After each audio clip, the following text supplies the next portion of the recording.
తెలుగు భాషాభిమానులకు, సాహితీ మిత్రులకు అంజిరెడ్డి మారెడ్డి నమస్కారం. రామాయణానికి సంబంధించి కొన్ని జాతీయాలు, సామెతలను గత 2 వీడియోల్లో చెప్పుకోవడం జరిగింది. ఈ 3వ భాగంలో మరికొన్నింటిని గురించి మాట్లాడుకుందాం. చుప్పనాతి శూర్పణఖ. ఈమె రావణ, కుంభకర్ణ, విభీషణుల సోదరి. వీరు విశ్రవసుడు, కైకసిల సంతానం. ఒకరోజు సంధ్యా సమయంలో కైకసి సంతానేచ్ఛతో భర్త జరి చేరినందున వీరందరూ రాక్షస లక్షణాలతో పుట్టారు. ఆమె భర్తను వేడుకోవడంతో చిన్నవాడైన విభీషణుడు మాత్రం సద్గుణాలతో జన్మించాడు. రావణుడు పట్టాభిషిక్తుడైన తర్వాత కాలకేయ వంశస్థుడైన విద్యుజ్జిహ్వునితో శూర్పణఖ వివాహం చేశాడు. తర్వాతి కాలంలో రావణుడు ముల్లోకాలు జయించే క్రమంలో కాలకేయులతో జరిగిన యుద్ధంలో అతన్ని చంపడం జరిగింది. శూర్పణఖ తన అన్న చేసిన దుర్మార్గానికి అతన్ని నిందించి దుర్భాషలాడటంతో యుద్ధావేశంలో పొరపాటు జరిగిందని సర్ది చెబుతూ ఆమెను దండకారణ్యానికి అధిపతి అయిన కరుని దగ్గరకు పంపిస్తాడు. అప్పటి నుండి శూర్పణఖ దండకారణ్యంలో నివసించసాగింది. సీతారామ లక్ష్మణులు వనవాస కాలంలో పంచవటి ప్రాంతంలో పర్ణశాల నిర్మించుకుని ఉంటున్నారు. ఓ రోజు శూర్పణఖ ఆ ప్రాంతానికి వచ్చింది. మిక్కిలి వికృతమైన ఆకారం, విపరీతమైన స్వరం కలిగిన ఆమె రాముని సౌందర్యాన్ని చూసి మోహించి అతనితో తన కోరికను వెల్లడించింది. శ్రీరాముడు సున్నితంగా తిరస్కరిస్తూ తనకు భార్య ఉందని, అందువల్ల శూర్పణఖకు సవతిపోరు ఉంటుందని తన సోదరుడైన లక్ష్మణుణ్ణి ఆశ్రయించమన్నాడు. వెంటనే శూర్పణఖ లక్ష్మణుని దగ్గరకు వెళ్ళి తన్ను పెళ్లి చేసుకోమంది. లక్ష్మణుడు, నేను మా అన్న ఆజ్ఞకు లోబడినవాణ్ణి, నాకు భార్యవైతే నువ్వు దాసివవుతావు, కనుక మా అన్ననే ఆశ్రయించమన్నాడు. ఇరువురూ చేసిన పరిహాసాన్ని అర్థం చేసుకోలేని శూర్పణఖ మళ్ళీ రాముడి వద్దకు వెళ్ళి, మానవకాంత అయిన సీతను నీ ముందే నమిలి మింగేస్తాను, సవతపోరు లేకుండా నీతో జీవిస్తాను అని సీతాదేవిపై దాడికి దిగింది. రాముడు కోపావేశుడై లక్ష్మణుడితో ఆ దుష్ట రాక్షసిని శిక్షించమన్నాడు. లక్ష్మణుడు రాముని సమీపంలోని కత్తిని తీసుకుని శూర్పణఖ ముక్కు చెవులను ఖండించాడు. శూర్పణఖ తనకు కలిగిన అవమానాన్ని తన సోదరుడైన ఖరుడితో మొరపెట్టుకుంది. ఖరుడు అతడితో పాటు అతని సోదరుడు దూషణుడు, వాళ్ళ సేనాపతి త్రిశిరుడు 14,000 మంది రాక్షస సైన్యంతో రాముడిపైకి దండెత్తాడు. రాముడు తానొక్కడే మొత్తం రాక్షస సైన్యాన్ని 3 ఘడియల్లో తుదముట్టించాడు. శూర్పణఖ రాముడు చేసిన రాక్షస సంహారం చూసి భయకంపితురాలయ్యింది. లంకా నగరానికి పరుగులు తీసింది. అప్పుడు రావణుడు పుష్పకం అనే తన రాజభవనంలో నిండు కొలువు తీరి ఉన్నాడు. ఆమె రావణుడితో రాజు లక్షణాలు వివరించింది. రావణుడి మూర్ఖత్వాన్ని నిరసిస్తుంది. రామలక్ష్మణుల సౌందర్యాన్ని, శౌర్య పరాక్రమాలను వర్ణించింది. దేవ, గంధర్వ, యక్ష, కిన్నర స్త్రీలలో ఎవరూ సీతాదేవి సౌందర్యానికి సాటిరారు. అటువంటి సీత నీకు భార్య కావడం సమంజసం. ఆమెను భార్యగా పొందడం గొప్ప అదృష్టం. క్రూరులైన రామలక్ష్మణుల్ని చంపి రాక్షసుల ఆత్మకు శాంతి చేకూర్చు అని రావణుణ్ణి శూర్పణఖ రెచ్చగొట్టింది. ఈ విధంగా ఆమె సీతాపహరణకు బీజం వేసి రావణవధను వేగవంతం చేసింది. పరుల ఔన్నత్యాన్ని సహించలేక ఈర్ష్యాసువేలతో రగిలిపోయేవారిని చుప్పనాటి శూర్పణఖ అని వర్ణించడం పరిపాటి. శూర్పణఖ భంగపాటు మనకు అరణ్యకాండలోని 17, 18 సర్గల్లో కనిపిస్తుంది. లక్ష్మణ రేఖ.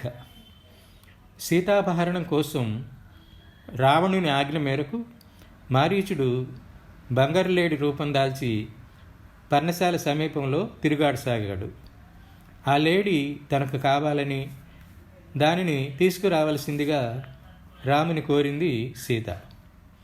ఈ ప్రపంచంలో ఎక్కడా బంగారు లేడి ఉన్నట్లు కనీ విని ఎరుగమని, అది రాక్షసమాయ అని వలదని వారించాడు లక్ష్మణుడు. ఎన్నడూ నోరు తెరిచి అడగని సీత కోరిన కోరికను తీర్చడం భర్తగా తన ధర్మమని, ఒకవేళ అది రాక్షసమాయే అయితే దానిని ఛేదించి వస్తానని బయలుదేరుతాడు రాముడు. ఎట్టి పరిస్థితుల్లోనూ సీతను ఒంటరిగా వదిలి రావద్దని లక్ష్మణుని హెచ్చరిస్తాడు. రామబాణం ధాటికి చావు దెబ్బతిన్న మారీచుడు రాముని కంఠం అనుకరిస్తూ హా సీత, హా లక్ష్మణ అంటూ అరిచి ప్రాణాలు వదులుతాడు. ఆ అరుపులు విని కలవరపడిన సీత, లక్ష్మణ, మీ అన్నగారికి ఏదో ఆపద వాటిల్లినట్లుందని వెళ్ళి చూచి రమ్మని చెబుతుంది. ఆశ్రమం విడిచి వెళ్ళొద్దని అన్నగారి ఆజ్ఞ అని, తాను వెళ్ళలేనని చెబుతాడు లక్ష్మణుడు. మనసులో ఏదో దుర్బుద్ధితో ఇలా ప్రవర్తిస్తున్నావని, నేను నీకు దక్కనని నిష్ఠురంగా మాట్లాడుతుంది సీత. ఆ మాటలను భరించలేని లక్ష్మణుడు అన్నగారిని వెతకడానికి బయలుదేరుతూ గుమ్మం ముందు బాణంతో గీత గీసి ఎట్టి పరిస్థితుల్లోనూ ఆ గీత దాటి వెలుపలికి రావద్దని హెచ్చరిస్తాడు. అదే లక్ష్మణ రేఖ. పురుషాధిక్య సమాజంలో స్త్రీల భద్రత కోసం పురుషులు ఏర్పరిచిన రక్షణ రేఖ. ఆ తర్వాత జంగం దేవర వేషంలో రావణుడు భిక్షను అర్థించడం, సీత గీత దాటడం, అపహరణకు గురి కావడం తెలిసిందే.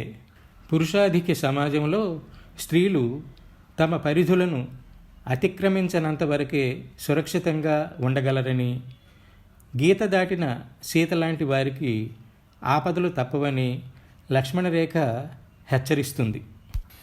వాల్మీకి రామాయణంలో లక్ష్మణరేఖ ప్రస్తావన లేదు. పర్ణశాలను వదిలి వెళ్ళే సమయంలో లక్ష్మణుడు తన వదిన సీతమ్మకు భద్రం చెబుతాడు కానీ గీత గీయలేదు. తర్వాత వచ్చిన రామాయణాల్లో ఏదో ఒక దాంట్లో ఈ లక్ష్మణరేఖ చేరింది. గీత దాటినందువల్లే సీత ఇన్ని కష్టాలు పాలైందని చెప్పడం కోసమే ఈ కల్పన జరిగి ఉండొచ్చు. సుగ్రీవాజ్ఞ. అనుల్లంఘనీయం సుగ్రీవాజ్ఞ.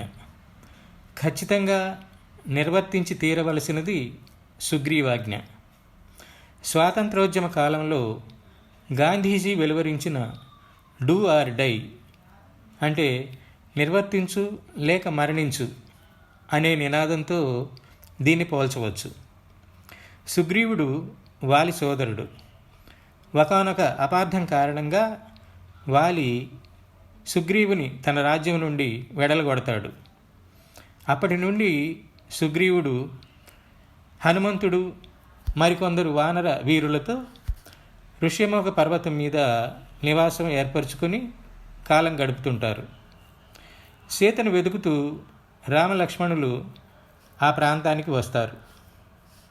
హనుమంతుని మధ్యవర్తిత్వంతో రాముడు మరియు సుగ్రీవుడు అగ్నిసాక్షిగా మిత్రులవుతారు. మహాబలశాలి అయిన తన అన్న వాలిని సంహరించి కిష్కింధ రాజ్యాన్ని తనకు అప్పగించినట్లయితే వానర సైన్యంతో సీతను వెతికించి అప్పగిస్తానని రామునికి మాట ఇస్తాడు సుగ్రీవుడు. వాలి వధ అనంతరం ఇచ్చిన మాట ప్రకారం సీతాన్వేషణ కోసం తన సైన్యాన్ని నలువైపులకు పంపిస్తాడు. అలా పంపించే ముందు వారికి 1 నెల గడువిస్తున్నానని, ఈలోపు సీతమ్మ జాడ కనుగొని రావలసినదని, అలా జరగని పక్షంలో శిరచ్ఛేదం తప్పదని కఠినమైన ఆజ్ఞలు జారీ చేస్తాడు. అదే సుగ్రీవాజ్ఞ.